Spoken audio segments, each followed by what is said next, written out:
Hai Sobat Wisata, kinerja pariwisata Indonesia terus bergerak maju. Dalam 5 tahun terakhir, pencapaian Kementerian Pariwisata diakui secara nasional maupun global. Peringkat Indonesia di Travel and Tourism Competitiveness Index yang dirilis oleh World Economic Forum melesat. Peringkat 70 di tahun 2013 menjadi 40 di tahun 2019 adalah sebuah angka pencapaian yang menjadikan Indonesia semakin layak diperhitungkan. Menurut data World Travel and Tourism Council, pertumbuhan pariwisata Indonesia semakin diapresiasi. Indonesia berada di peringkat ke-9 pertumbuhan pariwisata tercepat di dunia. Peringkat ketiga, pertumbuhan pariwisata tercepat di Asia, dan peringkat pertama, pertumbuhan pariwisata tercepat di Asia Tenggara. Pertumbuhan kunjungan wisatawan Indonesia terus meningkat mencapai 12,58% di level nasional, 7,4% di level ASEAN, dan 5,6% di level global. Rata-rata pertumbuhan tahunan jumlah wisatawan mancanegara mengalami peningkatan dari 9% di periode 2009 hingga 2013 menjadi 14% pada periode 2014 hingga 2018. Selain itu, Badan Pusat Statistik merilis absolute growth pertumbuhan wisatawan mancanegara di Indonesia di periode 2014 hingga 2018 mencapai 67,6%. Branding Wonderful Indonesia semakin mendunia dengan banyaknya penghargaan yang diberikan dari berbagai negara di dunia. Tahun 2019, industri pariwisata diproyeksikan menyumbangkan devisa terbesar di Indonesia dengan target 20 miliar dolar Amerika Serikat. Selama 5 tahun terakhir, telah ditetapkan 10 destinasi pariwisata prioritas oleh Presiden Republik Indonesia. Di tahun 2019, ditetapkan pula 5 destinasi super prioritas: Danau Toba, Mandalika, Borobudur, Labuan Bajo, dan Likupang. Dan masih ada lagi 5 destinasi pariwisata unggulan. Dampak nyata majunya pengembangan pariwisata Indonesia adalah meningkatnya pendapatan asli daerah atau PAD secara signifikan di berbagai destinasi pariwisata yang ada di Indonesia seperti Samosir, Banyuwangi, dan Manggarai Barat. Seluruh pencapaian pariwisata ini merujuk pada nawacita sebagai visi dan misi pemerintahan Presiden Jokowi dan Wakil Presiden Yusuf Kala. Border tourism menjadi salah satu senjata pamungkas Kementerian Pariwisata untuk merebut target wisatawan mancanegara. Data pos lintas batas menunjukkan jumlah wisman per tahun 2018 naik signifikan menjadi 2.718.466 dengan jumlah cross-border event yang selalu mengalami kenaikan. 74 event di tahun 2016, 80 event di tahun 2017, dan 98 event di tahun 2018. Pengembangan sumber daya manusia, masyarakat, dan industri pariwisata merupakan kunci pengembangan industri kelembagaan.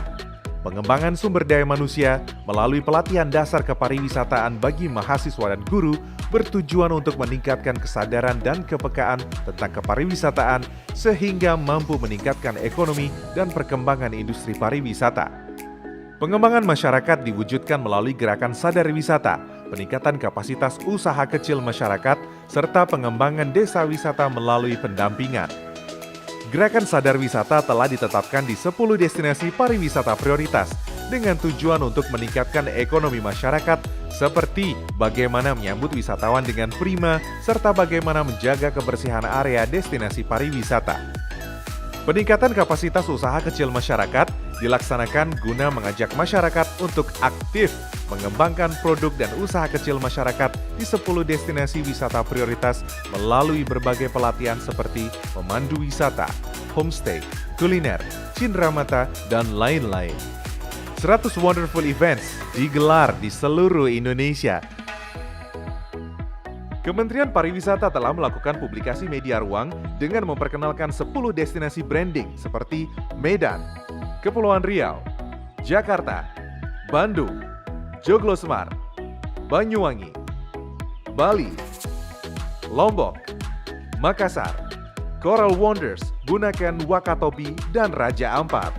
Publikasi Wonderful Indonesia juga dilakukan di beberapa negara pasar utama seperti Tiongkok, India, Inggris, Jerman, Perancis, Belanda, Timur Tengah, Korea Selatan, dan Amerika yang telah dilakukan sejak tahun 2015. Pemasangan publikasi media ruang ditujukan untuk meningkatkan brand awareness Wonderful Indonesia di level internasional. Situs resmi pemasaran Kementerian Pariwisata adalah indonesia.travel yang dilengkapi dengan menu yang mengakomodasi customer journey yang dimulai dari dreaming, planning, booking, experiencing, and sharing. Mulai dari pre-travel, travel, hingga post-travel. Sejak tahun 2015 hingga tahun 2019, Kementerian Pariwisata berhasil memfasilitasi industri pariwisata untuk bertemu dengan calon-calon konsumen dengan memperkenalkan 10 destinasi pariwisata prioritas dan menjual paket-paket pariwisata menarik melalui pameran pariwisata internasional dan tentunya misi penjualan. Kementerian Pariwisata juga mengimplementasikan program Tourism Hub yang diharapkan dapat mendatangkan wisman dari pasar non-ASEAN countries, Australia, dan juga Selandia Baru yang berada di Singapura dan Malaysia untuk ditarik ke destinasi Batam Bintan melalui harga paket Hot Deals. Selain mengembangkan 10 destinasi pariwisata prioritas dan 5 destinasi super prioritas, Kementerian Pariwisata juga mengembangkan investasi di sektor pariwisata. Investasi sektor pariwisata ini difokuskan dalam pengembangan unsur atraksi, aksesibilitas, amenitas di destinasi pariwisata. Selama 5 tahun terakhir, total investasi sektor pariwisata mencapai 6,5 miliar US dollar, terdiri dari 4,7 miliar US dollar penanaman modal asing atau PMA dan 1,8 miliar US dollar untuk penanaman modal dalam negeri atau PMDN. Untuk meningkatkan investasi dan mengoptimalisasi kegiatan industri pariwisata sehingga mampu menarik investor untuk berinvestasi, maka dikembangkanlah pembangunan kawasan ekonomi khusus atau KEK pariwisata. Sejauh ini, 8 KEK pariwisata yang dikembangkan oleh Kementerian Pariwisata antara lain Tanjung Lesung, Mandalika, Tanjung Kelayang, Morotai, Singasari, Likupang, Tanjung Gunung, dan Sungai Liat. Kementerian Pariwisata terus meningkatkan kinerja dari tahun ke tahun demi tercapainya Indonesia menjadi negara tujuan pariwisata kelas dunia. Salam pesona Indonesia.